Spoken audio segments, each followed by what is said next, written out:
जय हिंद। नमस्कार मेरे साथियों, कैसे हैं आप सभी। आशा करता हूं सभी एकदम मस्त होंगे। एक बार फिर से आपका स्वागत है आपके YouTube channel dream chaser academy पर।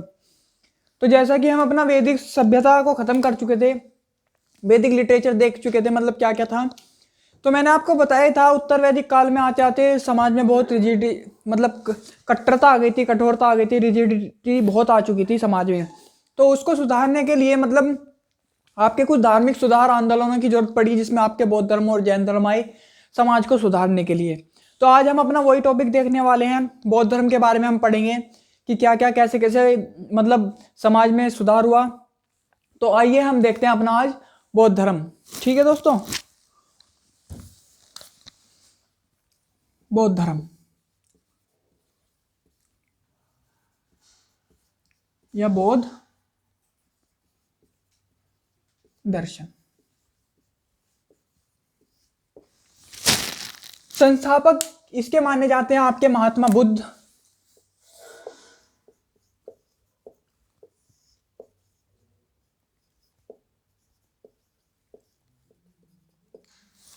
जिनको आपका एशिया का प्रकाश कहा जाता है। एशिया का प्रकाश बोलते हैं, प्रकाशमान भी बोलते हैं। महात्मा बुद्ध को उपनाम है ये एशिया का प्रकाश।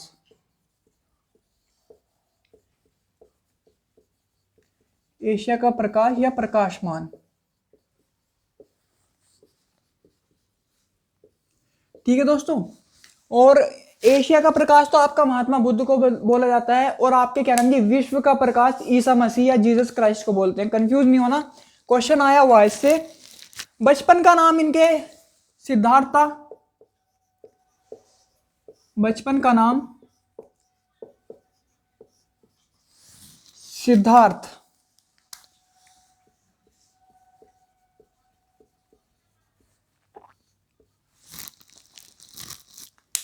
और पिता का नाम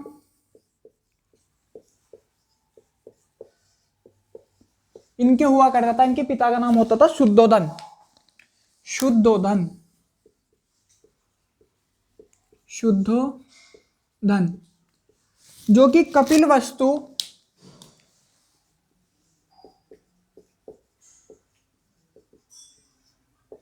कपिलवस्तु में शाक्य गण के प्रधान हुआ करते थे। शाक्य गण के प्रधान थे। ठीक है। माता का नाम इनकी महामाया था। माता का नाम इनकी क्या था? महामाया।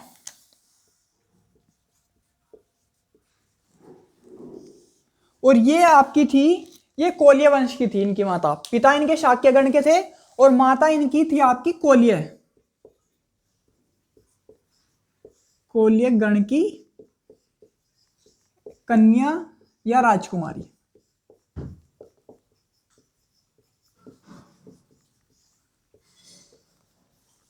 ठीक है दोस्तों, और इनकी ये कोल्य गण की कन्या बोल दो या राजकुमारी बोल दो, लेकिन इनकी मृत्यु, इनकी माता की मृत्यु इनके जन्म के 7वें दिन ही हो गई थी। तो इनका पालन पोषण इन्होंने किया था, इनकी मौसी थी जो जिनका नाम था प्रजापति गौतमी। ठीक है दोस्तों, मैं लिखता हूं इनकी मृत्यु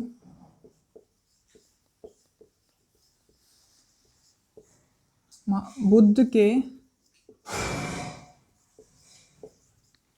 जन्म के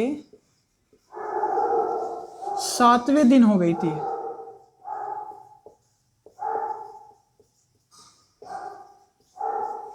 ठीक है दोस्तों, तो पालन पोषण इनका इनकी मौसी ने किया था। पालन पोषण मौसी प्रजापति गौतमी ने किया था।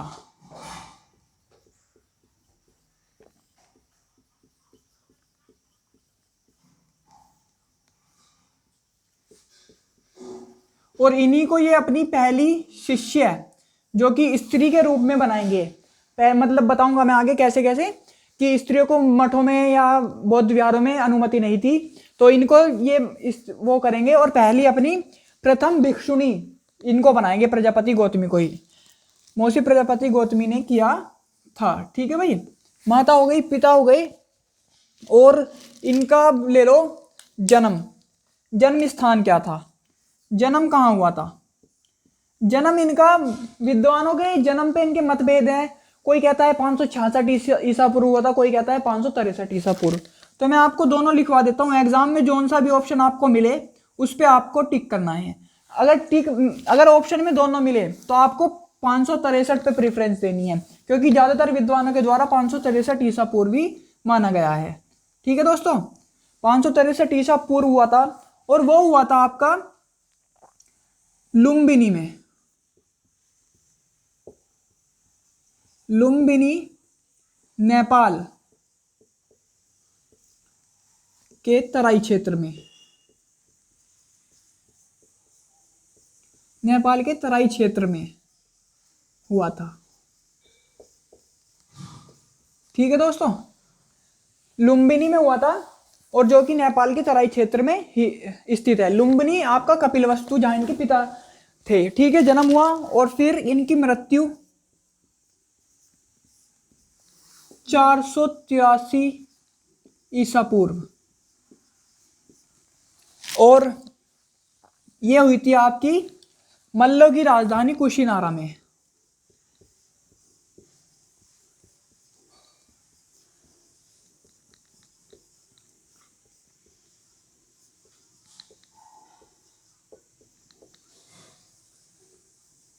ठीक है दोस्तों, अभी डिटेल से पढ़ेंगे एक एक चीज क्या थी, कि वहां क्या और भी क्या क्या घटना हुई थी। जन्म हो गया, मृत्यु और इनकी हो गई। अब आती है इनकी पत्नी। पत्नी कौन थी? पत्नी इनकी थी यशोधरा,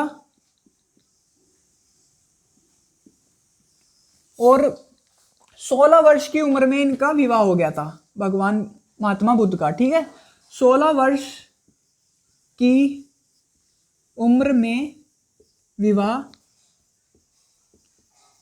हुआ।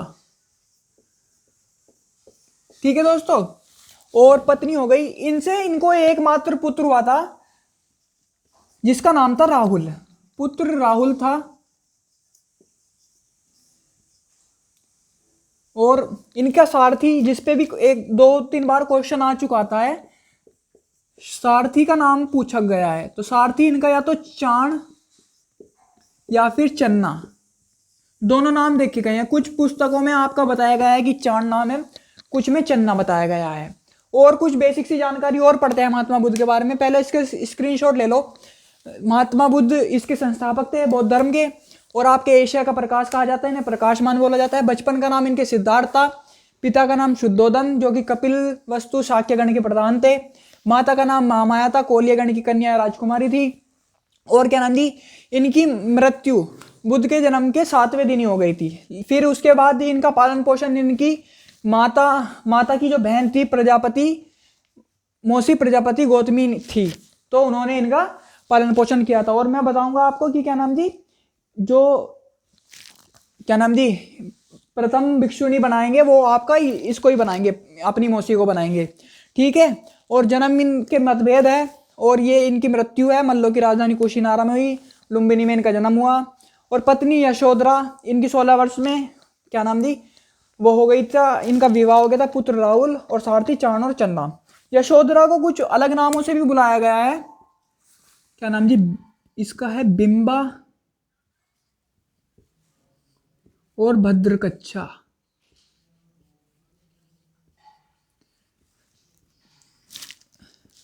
ये इनके अन्य नाम भी हैं यशोधरा जी के, जिनसे इनका विवाह हुआ था। पुत्र राहुल हो गया, सारथी चाणिया चन्ना हो गया। इसका स्क्रीनशॉट ले लो, फिर आगे देखते हैं और क्या पॉइंट्स हैं। ठीक है दोस्तों, इसका स्क्रीनशॉट ले लो पहले आप। तो स्क्रीनशॉट ले लिया होगा दोस्तों, अब देखते हैं आगे।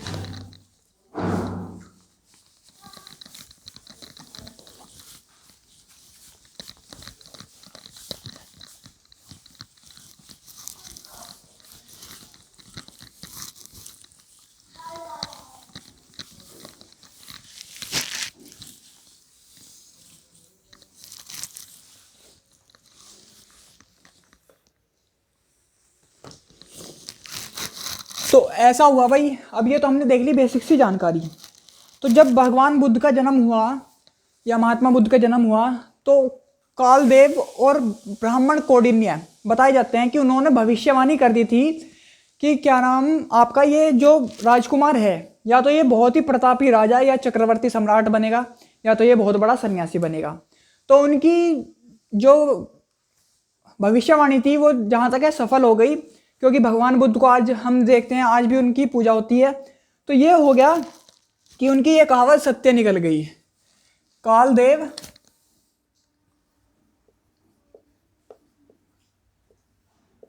व ब्राह्मण कौंडिन्य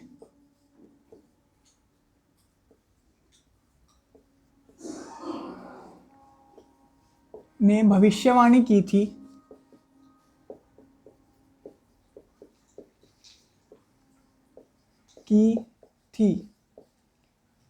ठीक है दोस्तों। भविष्यवाणी के बाद अब क्या होता है कि एक दिन भगवान बुद्ध मतलब अपने राज्य में घूमने के लिए निकले तो उन्होंने क्या नाम जी देखा, अब बाजार में जैसे घूमने निकले तो उन्होंने एक बचपन देखा, एक बूढ़ा व्यक्ति देखा, एक बीमार व्यक्ति देखा और एक क्या नाम जी लाश को जाते हुए देखा। मतलब कि क्या नाम जी कुछ उसको उपनयन या मतलब अंतिम संस्कार के लिए लोग ले जा रहे थे, और एक मतलब महात्मा को देखा जो कि मतलब योग लगा के बैठे थे, जो कि प्रसन्न अवस्था में थे। तो मैं बता देता हूं, एक दिन ये मैंने लिखा है कालदेव व ब्राह्मण कौंडिन्य ने भविष्यवाणी की, ये मैं ब्रैकेट में लिख देता हूं, या तो चक्रवर्ती सम्राट आप समझ जाओगे सम्राट बनेगा, या सन्यासी। ठीक है दोस्तों, इसे समझ जाना कि क्या भविष्यवाणी थी। एक दिन सिद्धार्थ घूमने के लिए बाजार में गए।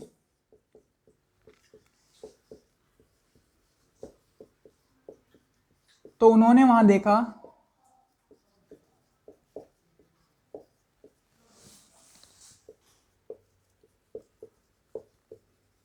क्या देखा उन्होंने, एक तो बचपन देखा, एक मतलब छोटा बच्चा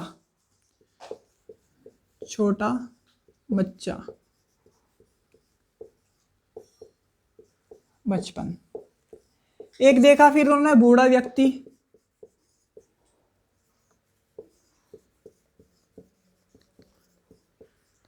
एक देखा उन्होंने बीमार व्यक्ति,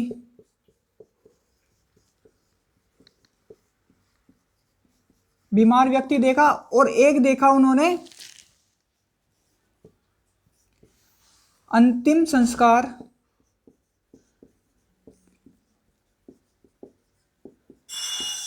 के लिए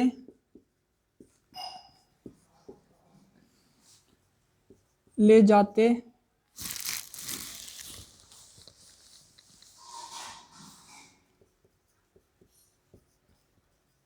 हुए एक मृत व्यक्ति, अंतिम संस्कार के लिए ले जाते हुए एक मृत व्यक्ति को देखा। और पांचवा इन्होंने देखा एक सन्यासी को या साधु को, सन्यासी या साधु को ध्यान मुद्रा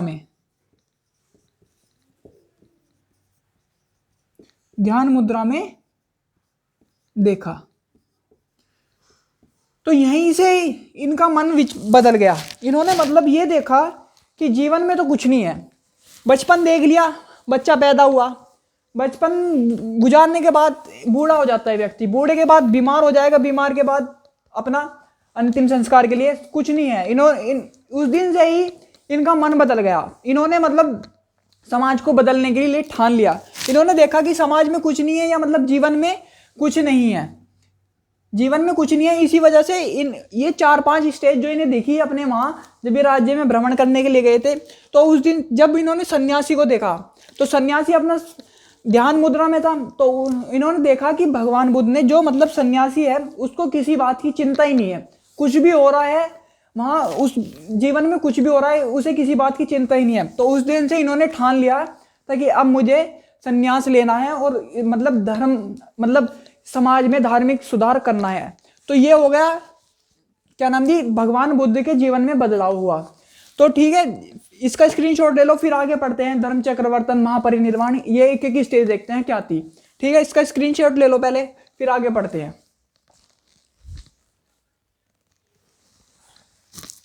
तो स्क्रीनशॉट ले लिया होगा दोस्तों। अब मैं बताता हूं फिर आगे क्या हुआ।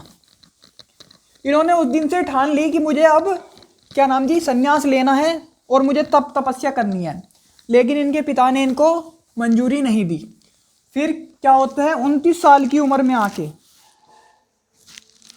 29 वर्ष की आयु में, 29 वर्ष की आयु में ये गृह त्याग कर देते हैं, जिसे बौद्ध ग्रंथों में महाविनिष्क्रमण की संज्ञा दी गई या महाविनिष्क्रमण बोला जाता है। 29 वर्ष की आयु में गृह त्याग कर देते हैं, जिसको महाविनिष्क्रमण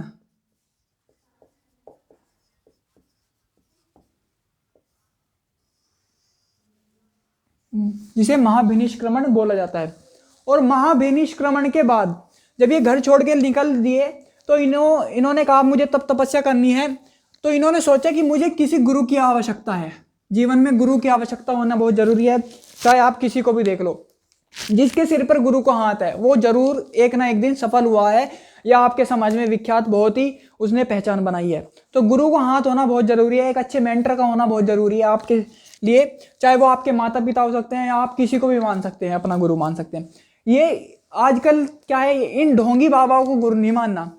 एक जो सच्चा पथ आपको बताए, सही राह बताए कि हमें कहाँ चलना है, वो आपका गुरु हो सकता है। चाहे वो आपका दोस्त भी हो सकता है, अगर वो आपको सही राह बता रहा है तो वो आपका गुरु हो सकता है। ये नहीं मानना कि दोस्त है तो मतलब मुझे गलत बता रहा है, या जो सही बता रहा है वो आपका गुरु हो सकता है, जिससे आप सीख सकते हो कुछ, वही आपका गुरु हो सकता है। तो जब ये ब्राह्मण मतलब गृह त्याग के लिए छोड़ के चल दिए तो इन्हें वैशाली के समीप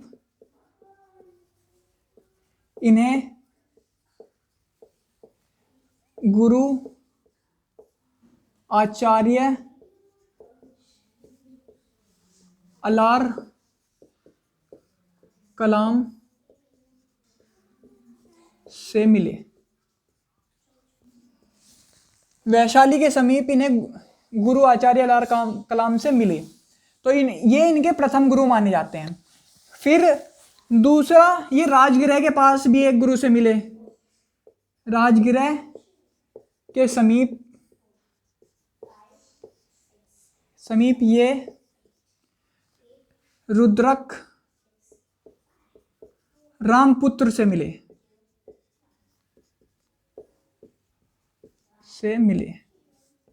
ये दोनों इनके गुरुओं में माने जाते हैं कि इन्होंने, महात्मा बुद्ध ने इनको अपना गुरु माना था।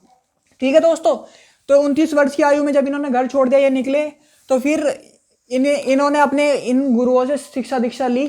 तो फिर ये तप पे बैठ गए और 6 वर्ष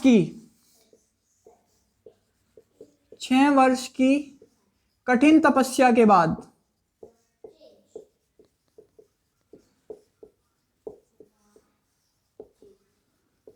6 वर्ष की कठिन तपस्या के बाद निरंजना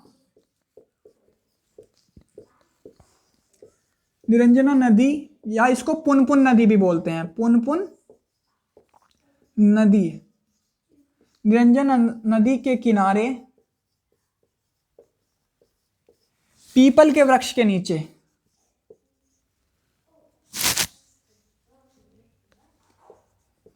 पीपल के वृक्ष के नीचे पूर्णिमा के दिन इन्हें ज्ञान की प्राप्ति हो जाती है। ज्ञान की प्राप्ति हो जाती है। ठीक है दोस्तों, 6 वर्ष की कठिन तपस्या इन्होंने की। उसके कठिन परिश्रम के बाद इन्हें निरंजन नदी, जिसको पुनपुन नदी भी कहा जाता है, उसके किनारे पीपल के वृक्ष के नीचे पूर्णिमा के दिन, वैशाख पूर्णिमा के दिन इनको क्या नाम आपका ज्ञान की प्राप्ति हो जाती है। और इसको बौद्ध ग्रंथों में, इसको बौद्ध ग्रंथों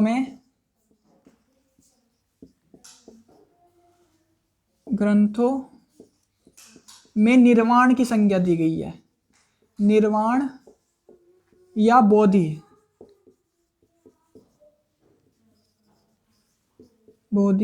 की संज्ञा दी गई है। ठीक है दोस्तों, इसको या तो इस प्रक्रिया को जब जिस दिन इन्हें ज्ञान प्राप्त हुआ उसको निर्वाण बोला जाता है, और महाविनिष्क्रमण हो गया। ठीक है, ये हो गए आपके क्या नाम दी, आपके इससे रिलेटेड इनको ज्ञान प्राप्त हो गया। और फिर इसके बाद ज्ञान प्राप्ति के बाद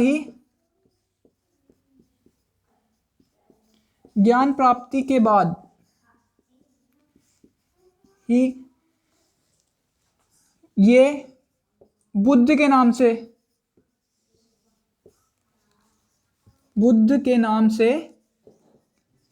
प्रसिद्ध हुए या प्रख्यात हुए।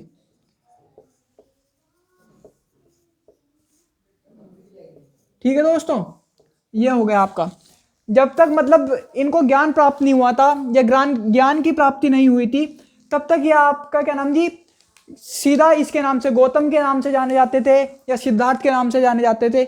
लेकिन ज्ञान प्राप्ति के बाद ही ये आपका ये बुद्ध के नाम से प्रसिद्ध हो गए। ठीक है दोस्तों, और आता है एक बुद्ध और मार ने जब ये अपना क्या नाम जी निरंजन नदी के किनारे तप करने के लिए बैठ गए, तो मार एक व्यक्ति था, तो उसने इनके मतलब उन्होंने भगवान बुद्ध की तपस्या को भंग करने की बहुत बार कोशिश की, लेकिन ये अडिग और अटिल मतलब अपने जो एक बार इन्होंने ठान लिया कि मुझे अब इस बार ज्ञान प्राप्त करना ही है, तो ये अपने अडिग हो गए। तो लेकिन उसके बहुत प्रयासों के बाद भी ये वहां से मतलब इनकी तपस्या भंग नहीं हुई और इनको ज्ञान की प्राप्ति हो गई। तो मार आता है, मार ने भगवान बुद्ध की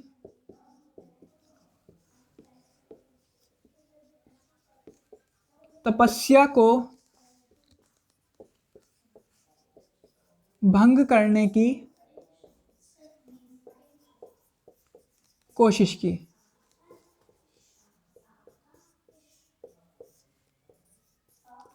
ठीक है दोस्तों, और 8 दिन के बाद इनको ज्ञान प्राप्त हो गया। 8 दिन के बाद इन्हें ज्ञान प्राप्त हो गया।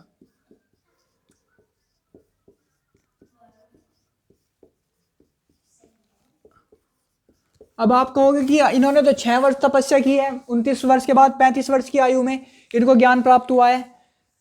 ठीक है, 29 से 6, लेकिन ये मतलब ऐसा था कि तपस्या तो अपना डेली बेसिस पे करते ही थे, जब तप वप करते रहते थे। लेकिन इन्होंने इस बार ये ठान लिया था कि इस बार मुझे ज्ञान की प्राप्ति करके ही दम लेना है, चाहे मुझे कितना भी टाइम लग जाए, मैं इस बार उठने नहीं वाला हूं अपने क्या नाम जी आसन पे से।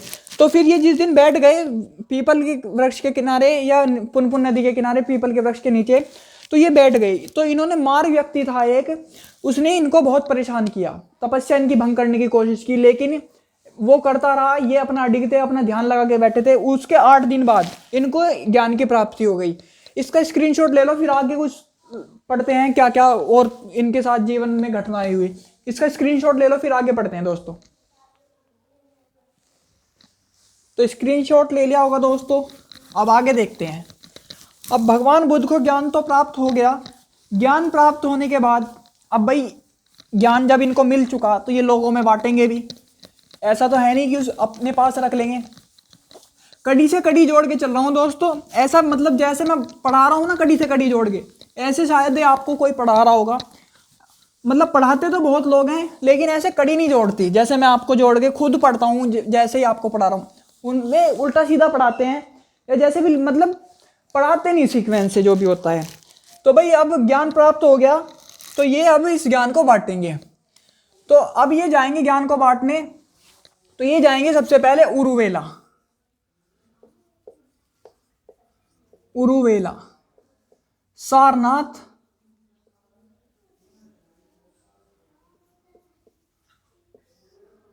या इसको इसको ऋषिपत्तम भी बोला जाता है, ऋषिपत्तनम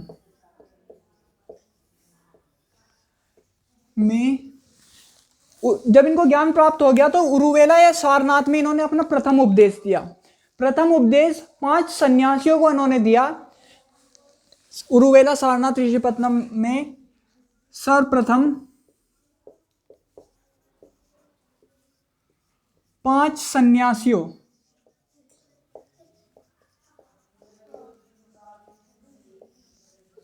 को इन्होंने प्रथम उपदेश दिया।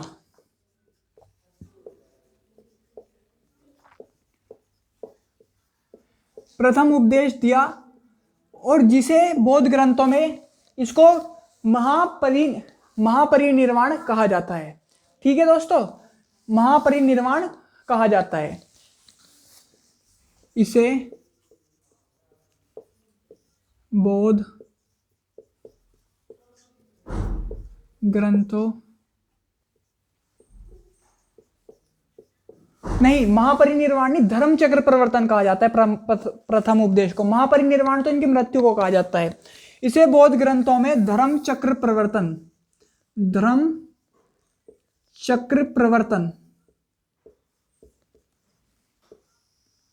कहा जाता है। कंफ्यूज नहीं होना, गृह त्याग को इनका कहा जाता है महाविनिष्क्रमण।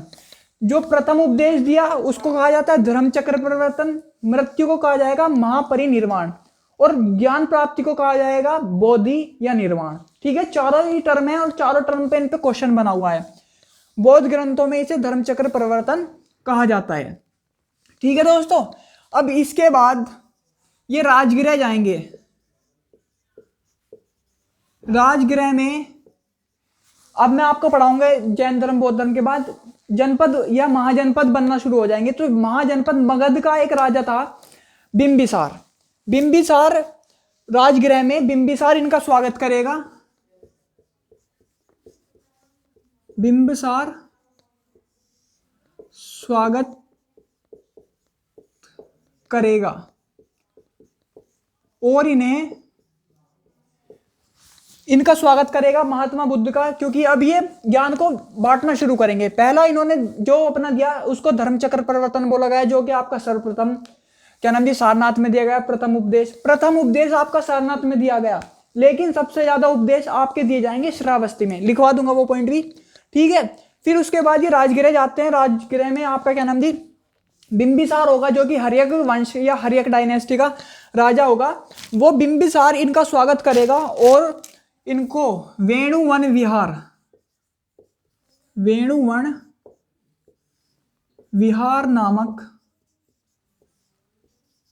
नामक स्थल भेंट में देगा। ठीक है दोस्तों, ठीक है। फिर इसके बाद ये वेणुवन विहार इनको देगा। फिर लिच्छवी इनको बुलाएंगे। ठीक है, लिच्छवियों द्वारा ये आमंत्रित किए जाएंगे।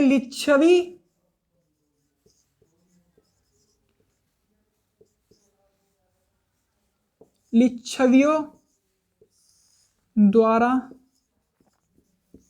बुलाए जाएंगे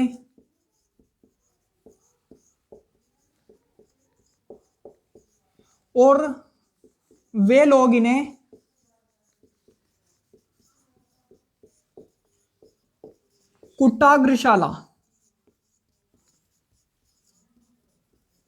कुटाग्रशाला नामक विहार भेंट में देंगे। ठीक है दोस्तों, बिंबिसार जो हर्यक डायनेस्टी या हर्यक वंश का है, वो इनको वेणुवन विहार नामक स्थान देगा, और लिच्छवी जो कि शाक्य गण के हैं वो आपको क्या नाम जी ये कुटागशाला नामक स्थान इनको भेंट में देंगे। ठीक है, और क्या नाम जी ज्ञान प्राप्ति के 20 वर्ष बाद, ज्ञान प्राप्ति के 20 वर्ष बाद मतलब 35 में इनको ज्ञान प्राप्त हो गया, तो 55 की उम्र में इनकी भेंट एक डाकू से होगी जिसका नाम होगा अंगुलीमाल। अंगुलीमाल बहुत ही खतरनाक डाकू उस टाइम का माना जाता था। ये मानते थे कि ये बताया गया है कि वो मतलब जो उसकी नज़रों में जिसका उसको मन करता था, जो उसकी नज़रों में गलत काम करता था, वो डाकू उन लोगों की उंगलियां काट काट के उनकी माला बना के पहना करता था। तो फिर क्या हुआ, एक दिन महात्मा बुद्ध से वो टकरा गया और फिर उसने बौद्ध धर्म को एडॉप्ट कर लिया, मतलब बौद्ध धर्म को ग्रहण कर लिया। ज्ञान प्राप्ति के 20 वर्ष बाद इनकी भेंट अंगुलीमाल नामक डाकू से हुई, और वह बौद्ध धर्म को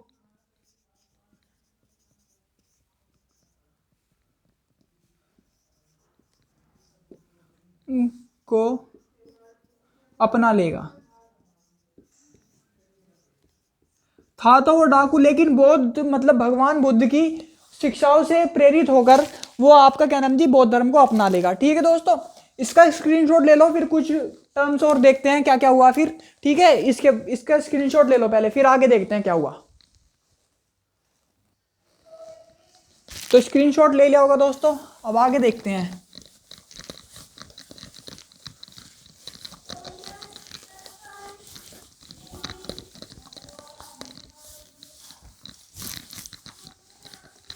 अब इसके बाद क्या होता है,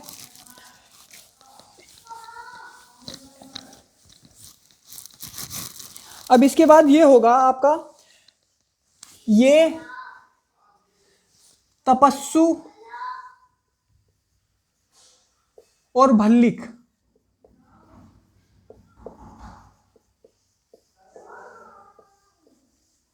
नामक दो शूद्रों को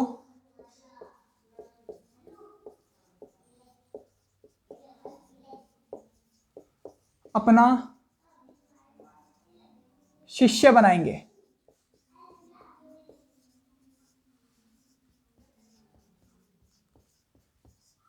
शूद्रों में मतलब सबसे ज्यादा ये माना गया है, जो सबसे पहले इनके भिक्षु या इनके शिष्य बने थे वो आपके तपस्सु और भल्लिक थे। ठीक है, और फिर वहां जब मैंने बताया ना कि राजगृह में ये बिंबिसार के पास पहुंचे, तो वहां इनके कुछ शिष्य भी बनते हैं, जैसे आपके क्या नाम जी आनंद हो गए, उपाली, और क्या नाम जी महामोदगलायन, और आपके मतलब कुछ शिष्य इनके वहां बन जाते हैं। तो उनमें से एक शिष्य था आनंद। आनंद के कहने पर,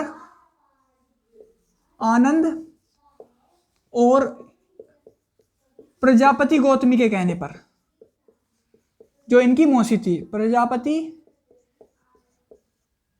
गौतमी के कहने पर, ये बौद्ध संघ में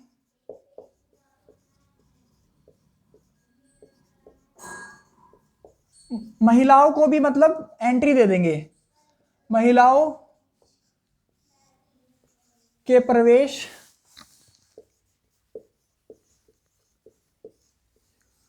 को राजीनामा दे देंगे, और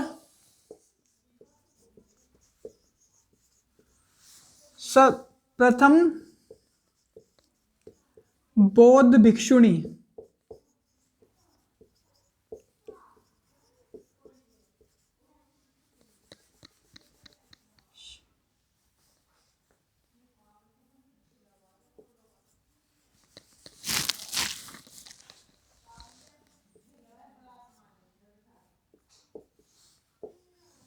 प्रथम बौद्ध भिक्षुणी को और प्रथम बौद्ध भिक्षुणी अपनी मौसी को बनाएंगे।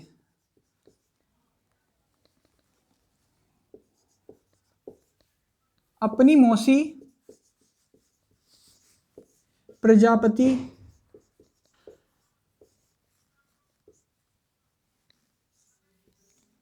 गौतमी को बनाएंगे।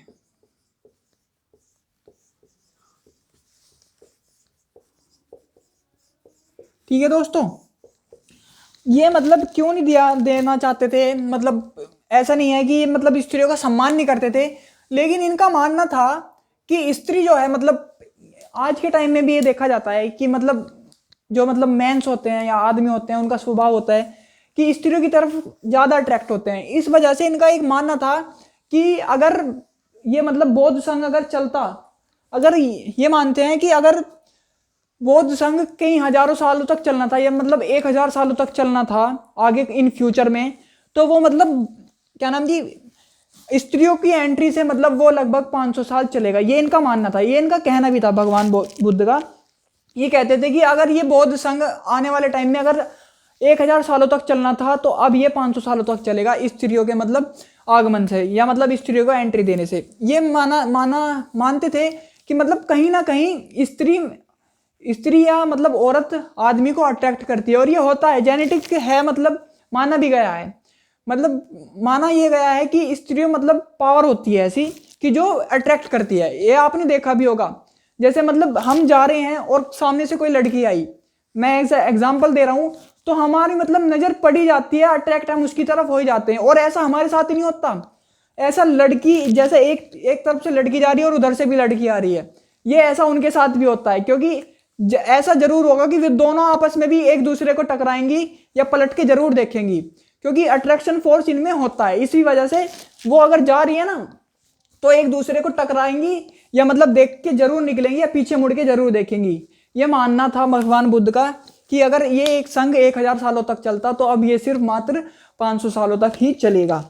तो फिर इसके बाद ये ज्ञान देते देते चले जाते हैं अपने क्या नाम जी, कुशीनारा में। वहाँ ये बताया गया कि चुंद नामक सुनार था जो इनका शिष्य था। वहाँ उन्होंने कुछ मतलब भोजन ग्रहण किया, और उस भोजन को ग्रहण करने के बाद ये बीमार पड़ गए, ये मतलब एक बीमारी से क्षतिग्रस्त हो गए। उसके बाद इनकी मृत्यु हो गई मल्लों की राजधानी कुशीनारा में। कुशीनारा में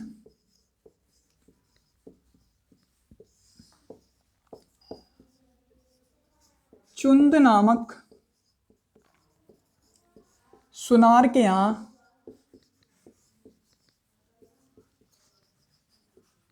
भोजन करने के बाद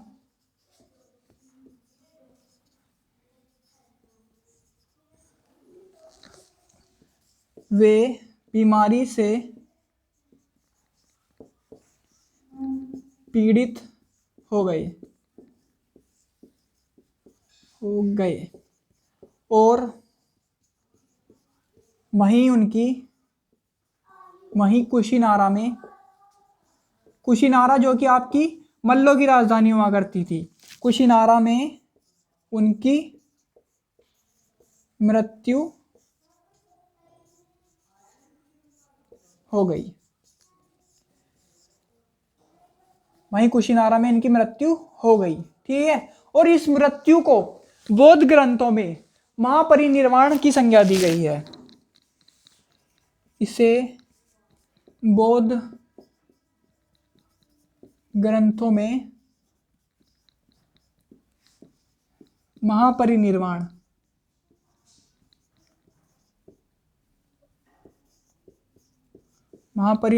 की संज्ञा दी गई है। ठीक है दोस्तों, यह हो गया आपके क्या नाम जी, भगवान बुद्ध के बारे में आपकी बेसिक सी जानकारी, क्या क्या उन्होंने किया। ठीक है, इसका स्क्रीनशॉट ले लो, फिर आगे देखते हैं क्या होता है। इसका स्क्रीनशॉट ले लो पहले। ठीक है दोस्तों, स्क्रीनशॉट ले लिया होगा। अब आगे देखते हैं क्या होता है।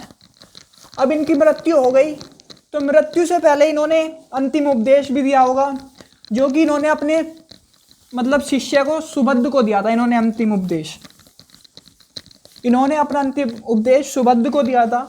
और फिर उसके बाद क्या होता है बताता हूं अभी। अंतिम उपदेश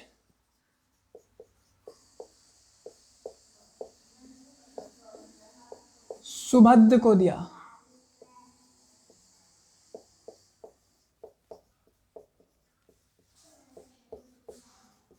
अंतिम उपदेश सुभद्र को दिया। तो फिर इनकी मृत्यु के बाद क्या होता है कि इनके मतलब जो भी अस्थि थी उनको 8 जगह अलग अलग स्थानों पर रखा गया और वहां इनके 8 स्तूप भगवान बुद्ध की याद में बनाए गए। इनकी अस्थियों को 8 अलग अलग जगह रखा गया।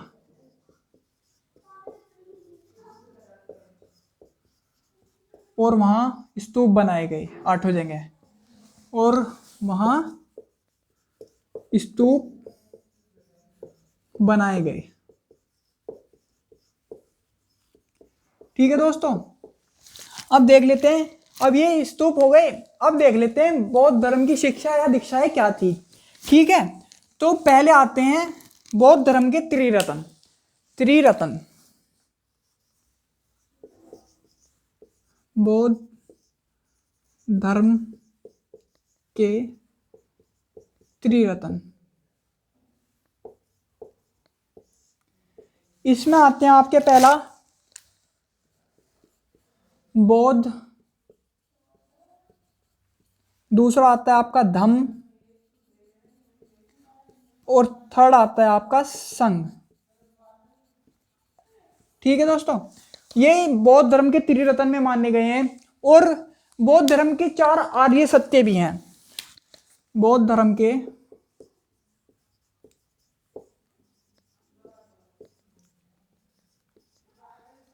4 आर्य सत्य। पहला, वो भगवान बुद्ध ने कहा था कि ये 4 आर्य सत्य हैं, इनसे आप वाकिफ हो जाओगे तो जीवन आपके लिए जीना बहुत सरल हो जाएगा। ये इन्होंने 4 आर्य सत्य बताए हैं जीवन के बारे में। पहला इन्होंने कहा जीवन में दुख है, जो कि आजकल क्या हमेशा से ये सबके साथ हुआ है। जीवन में दुख है, इन्होंने कहा सबके जीवन में दुख है। इन्होंने कहा अगर दुख है तो दुख का कारण है।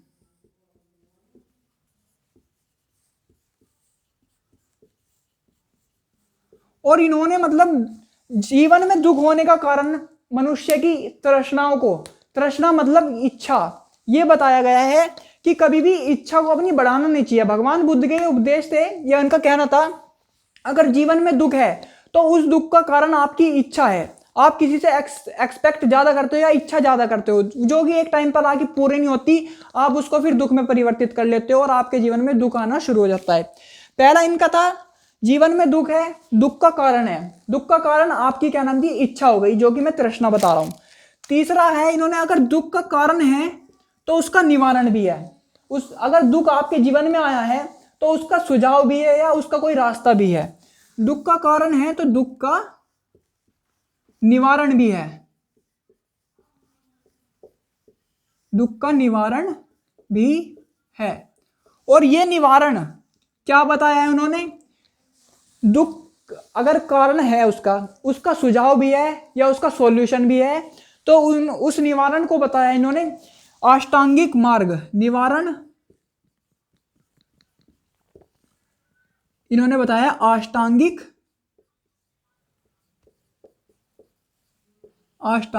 मार्ग। और ये अष्टांगिक मार्ग क्या है ये हम पढ़ेंगे कल। अष्टांगिक मार्ग में आपको बता देता हूं सम्यक दृष्टि, सम्यक ज्ञान, सम्यक वाक, सम्यक आचरण, सम्यक व्यायाम, सम्यक, ये ऐसे ऐसे आपके 8 अष्टांगिक मार्ग हैं। इनको हम कल पढ़ेंगे। और ये आपके त्रिरत्न हो गए, ये आपके 4 आर्य सत्य हो गए जीवन के बारे में कि जीवन में दुख है, दुख का कारण है, दुख का निवारण है। अगर निवारण है तो वे हैं आपके अष्टांगिक मार्ग। ठीक है, अष्टांगिक मार्ग से आपका कल पढ़ेंगे। और फिर बहुत संगीता देखेंगे और देख लेंगे, कुछ इनके ग्रंथ देखेंगे बौद्ध धर्म के। हमारा बौद्ध धर्म हो जाएगा कल एंड। फिर जैन दर्शन पढ़ेंगे। तो इसका स्क्रीनशॉट ले लो दोस्तों, फिर कुछ बातें करते हैं। तो तो स्क्रीनशॉट ले लिया होगा दोस्तों। आशा करता हूँ ये वीडियो आपको बहुत अच्छी लगी होगी और कंटेंट बहुत आपको अच्छा लगा होगा। अगर अच्छा लगा हो तो अपने दोस्तों के साथ शेयर करना और इसको लाइक जरूर करना। अगर आपको अच्छा लग रहा है ये कंटेंट और आपकी ये मदद कर रहा है, आपको लग रहा है कि हाँ एनडी लेवल का ये आपको कंटेंट आपके सर प्रोवाइड कर रहे हैं, तो इसको चैनल को ग्रो करने में हमारी थोड़ी सी मदद करना, मतलब शेयर करना उन लोगों तक जो इस फील्ड में आपके दोस्त या आपके परिवारजन में से कोई मतलब एनडीए फील्ड की तैयारी कर रहा हो। तो आशा करता हूँ पसंद आया होगा। तो चलते हैं, मिलते हैं अब कल एक नई वीडियो के साथ। तो नमस्कार, धन्यवाद, जय हिंद।